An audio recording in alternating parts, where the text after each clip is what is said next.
Welcome friends, welcome to Londe Sir Om Saraswati Coaching Classes Academy Fulton. Today we are going to learn 11th Science. First chapter is a living word in biology. तर आज आपण पाहणार आहोत biology मधलं first chapter living word. Living word मधले आज आपण एक बेसिक टॉपिक आहे ज्याला आपण म्हणतो बेसिक प्रिन्सिपल ऑफ लाईफ.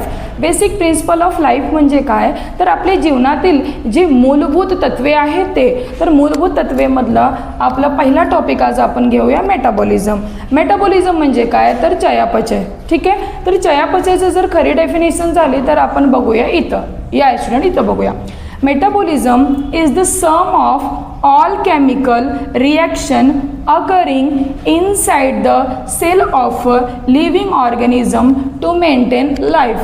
तर हे झालं त्याचं डेफिनेशन. आता ह्याला मराठीमध्ये सांगायचं झालं तर सजीवांमध्ये जे पेशी आहेत त्यांना जिवंत ठेवण्यासाठी जी सतत रासायनिक अभिक्रिया घडत असतात त्याचे एकत्रित परिणाम म्हणजे काय स्टुडंट, तर त्यालाच आपण म्हणतो मेटाबॉलिझम. तर मेटाबॉलिझममध्ये पण असे दोन टप्पे पडतात, तर त्याला आपण बघूया. मेटाबॉलिझमचे दोन टप्पे असतात, त्यामध्ये फर्स्ट आहे ॲनाबॉलिझम आणि सेकंड आहे कॅटाबॉलिझम. म्हणजे ह्याचा अर्थ काय होतो, तर बघा ॲनाबॉलिझम ज्याला आपण म्हणतो रचनात्मक चयापचय आणि कॅटाबॉलिझम ज्याला आपण काय म्हणतो विघटन चयापचय. या दोन्हीमध्ये डिफरन्स काय आहे तर इथं लक्ष द्या.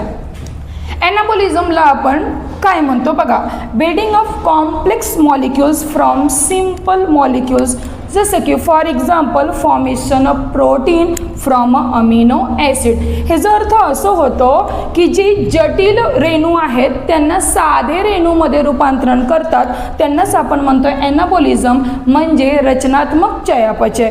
पण म्हणजे काय मॅडम, तर बघा इथं formation of protein from amino acid म्हणजे अमिनो ॲसिडपासून आपल्या बॉडीमध्ये ते काय तयार करतात, प्रोटीन. म्हणजे most important step in the amino acid from protein. Amino acid हा कशापासून बनवलं जातं, प्रोटीनपासून बनवलं जातं.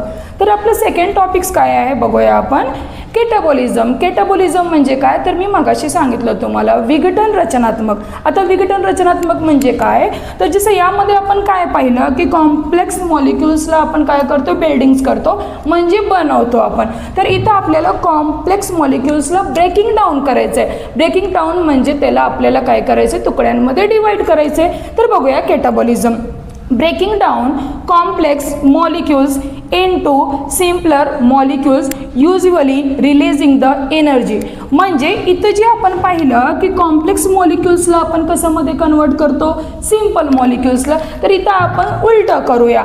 इथं आपण कॉम्प्लेक्स मॉलिक्युल्सला कशामध्ये कन्वर्ट करतो, सिंपल मॉलिक्युल्स. म्हणजे जटिल रेणूला आपण इथं साधे रेणूमध्ये काय करतो, रूपांतरित करतो. म्हणजे नेमकं काय, तर बघा इथं breaking down of a glucose during the cellular respiration.